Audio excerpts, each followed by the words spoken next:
चलिए ये chapter number 4 है, नाखून क्यों बढ़ते हैं। इसका पीडीएफ लेना चाहते हैं तो डिस्क्रिप्शन में दिए गए लिंक पर जाकर आप सबको पीडीएफ मिल जाएगी।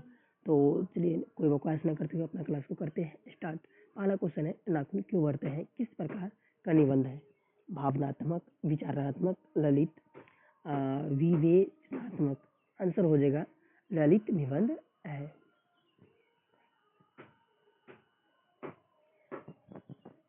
नाखून क्यों बढ़ते हैं, गद्य की कौन सी विधा है। तो वैचारिक निबंध, शोधपरक निबंध, आलोचनात्मक निबंध, ललित निबंध। आंसर हो जाएगा ललित निबंध।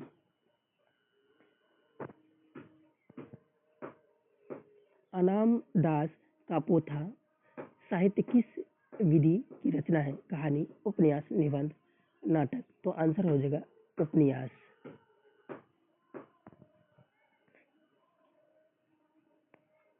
द्विवेदी जी को आलोक पर्व पर कौन सा पुरस्कार मिला था। प्रेमचंद पुरस्कार, कुमारन आसान पुरस्कार, ज्ञानपीठ पुरस्कार, साहित्य अकादमी पुरस्कार। तो आंसर हो जाएगा साहित्य अकादमी पुरस्कार। कालिदास की ललित योजना किनकी रचना है। रामविलास शर्मा की, नलिनीचंद शर्मा की, हजारी प्रसाद द्विवेदी की, अशोक वाजपेयी की। आंसर हो जाएगा हजारी प्रसाद द्विवेदी की। लेखक के अनुसार मनुष्य के नाखून किसके जीवंत प्रतीक हैं। मनुष्यता के, सभ्यता के, पाशविकृति के, सौंदर्य के। तो आंसर हो जाएगा पाशविकृति या पशु की प्रतीक है। हजारी प्रसाद द्विवेदी का जन्म कब हुआ था। 1907 में, 1906 में, 1905 में, 1904 में। तो इसका आंसर हो जाएगा 1907 में हजारी प्रसाद द्विवेदी का क्या हुआ था, जन्म हुआ था। हजारी प्रसाद द्विवेदी किस निबंध के रचयिता है। नागरिक लिपि, नाखून क्यों बढ़ते हैं, परंपरा का मूल्यांकन, शिक्षा और संस्कृति।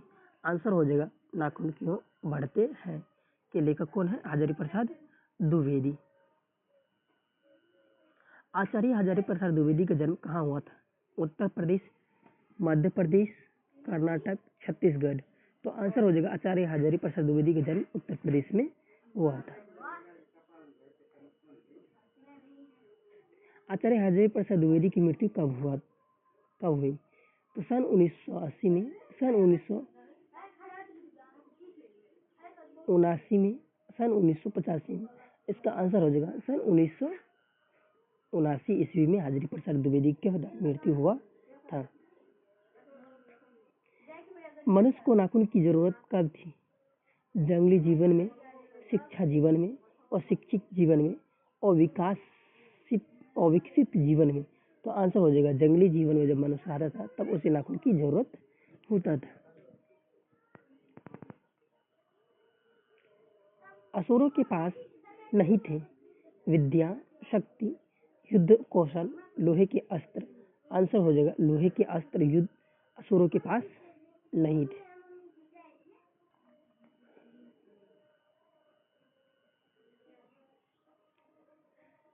लख घर मनुष्य किस पर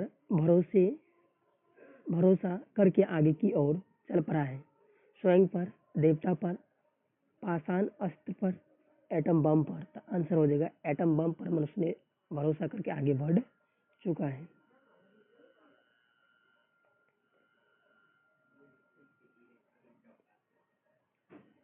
अल्पज्ञ पिता कैसा जीव होता है। दयनीय, बहादुर, आत्मभाषी, मृदभाषी। आंसर हो जाएगा दयनीय।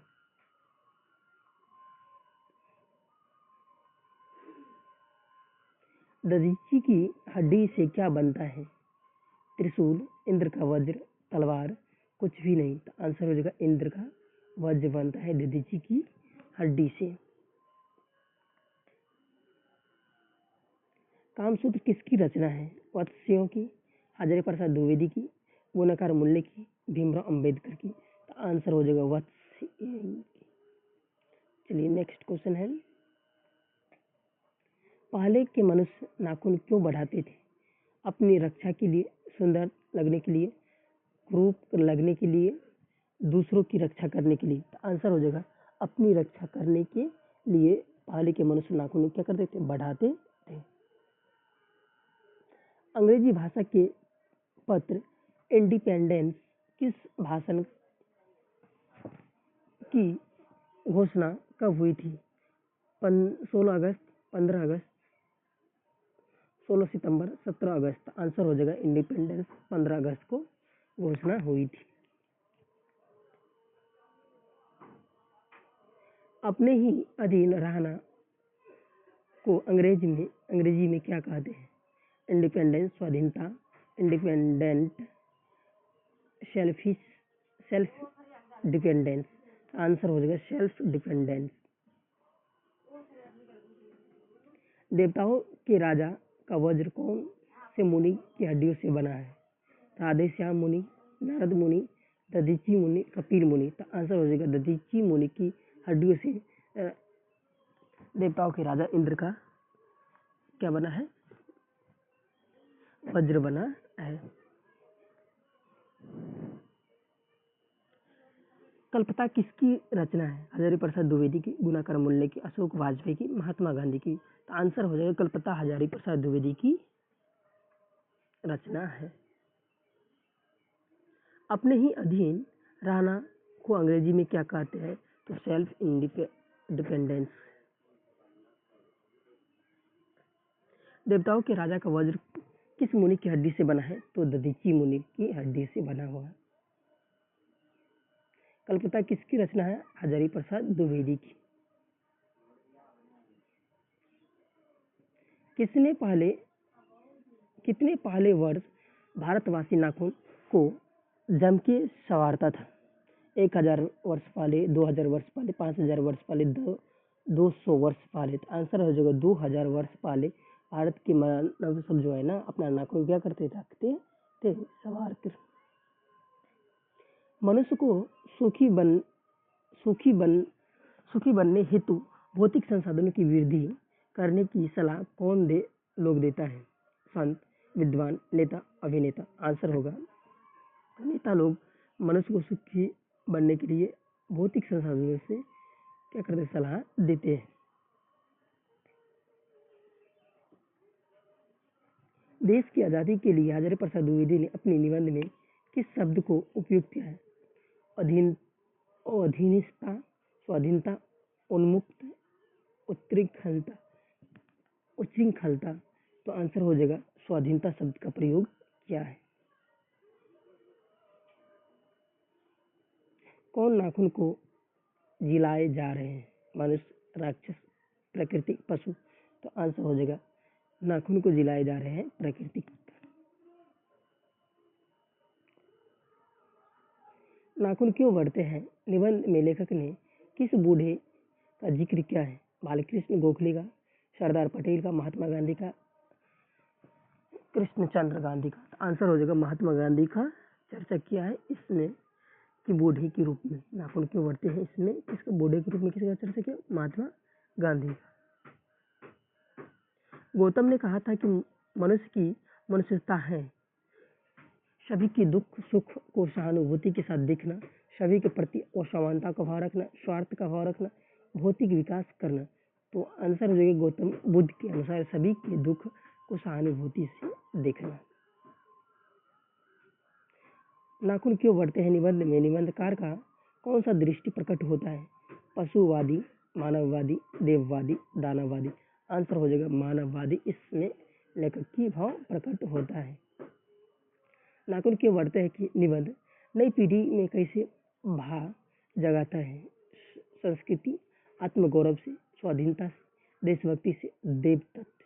आंसर हो जाएगा संस्कृति और आत्मगौरव से। इसमें क्या करता है? पीढ़ी को उजागर करता है। हिंदी साहित्य का आदिकाल के रचनाकार है नलिनीचंद शर्मा, आचार्य हजारी प्रसाद द्विवेदी, देवेंद्र नाथ शर्मा। तो आंसर हो जाएगा आचार्य हजारी प्रसाद द्विवेदी। कौन सी रचना आचार्य प्रसाद द्विवेदी की नहीं है? अशोक के फूल, माटी की मूर्ति, वान भट्ट की आत्मकथा, हिंदी साहित्य का आदिकाल। तो आंसर हो जाएगा माटी की मूर्त। द्विवेदी जी ने निर्लज्ज अपराधी किसे कहा? नाखून को, चोर को, डाकू को, बदमाश को। तो आंसर हो जाएगा नाखून को निर्लज्ज अपराधी कहा है हजारी प्रसाद द्विवेदी ने। महाभारत क्या है? उपन्यास, कहानी, शास्त्र, पुराण। तो आंसर हो जाएगा महाभारत एक पुराण है। किस देश के लोग बड़े बड़े नख पसंद करते हैं? गौड़ देश, कई देश, वाहिक देश, गंधार देश। आंसर हो जाएगा गौड़ देश के नाखून पसंद करते हैं। हिरोशिमा कहाँ पर अवस्थित है? चीन में, जर्मनी में, नेपाल में, जापान में। तो आंसर हो जाएगा हिरोशिमा जापान में स्थित है। कौन छोटे नख को पसंद करते हैं? दाक्षिणात्योत्तर मालव मध्य देश। तो आंसर हो जाएगा दक्षिण देश से।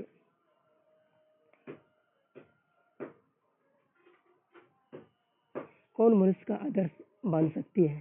शेर, बंदरिया, भालू, हाथी। आंसर हो जाएगा मनुष्य का आदर्श बन सकती है बंदरिया। देवताओं का राजा से किन्हें संबोधित किया गया है? महादेव, विष्णु, इंद्र, ब्रह्मा को। तो आंसर हो जाएगा देवताओं का राजा इंद्र को बोला गया है। नख किसका प्रतीक है? मानवता का, पशुता का, दोनों का, इनमें से कोई नहीं। तो आंसर हो जाएगा पशुता का प्रतीक है नख।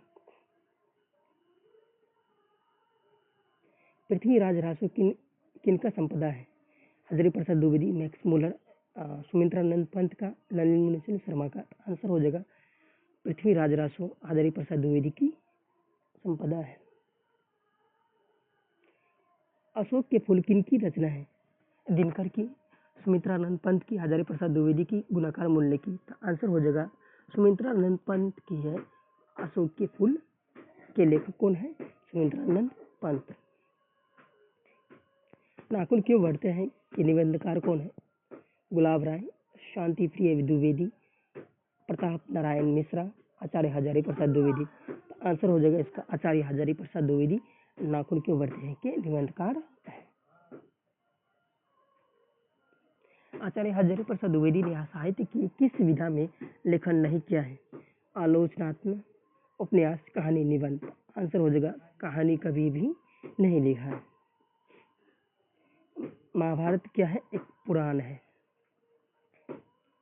किस देश के लोग बड़े बड़े नख पसंद करते हैं? गौड़ देश के लोग। हिरोशिमा कहाँ अवस्थित है? जापान में। छोटे नख पसंद करते हैं दक्षिणात्य लोग। हजारी प्रसाद द्विवेदी का जन्म कब हुआ था? 1907 ईस्वी में। हजारी प्रसाद द्विवेदी का जन्म कहाँ हुआ था?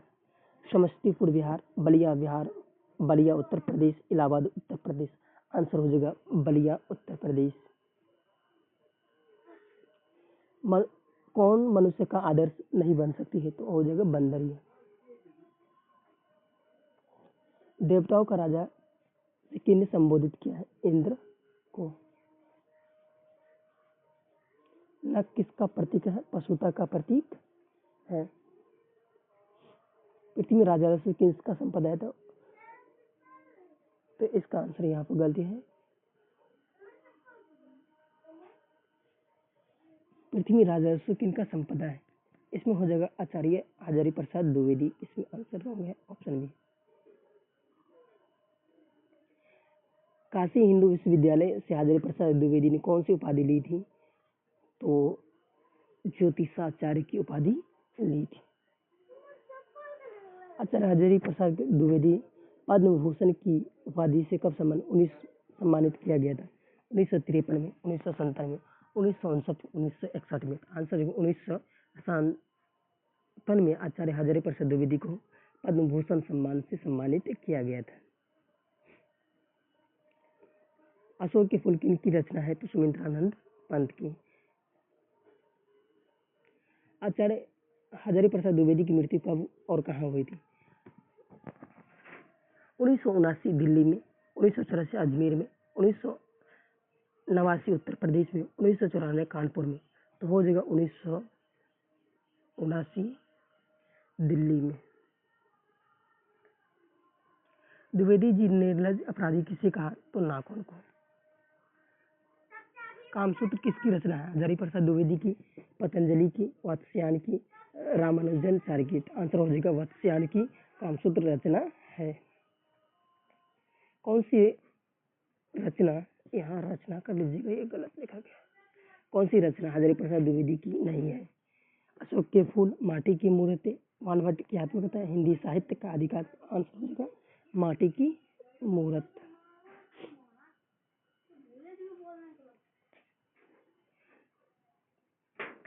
सिक्कत का अर्थ क्या होता है? साबुन, महावर, दर्पण, मोम। तो आंसर हो जाएगा मोम।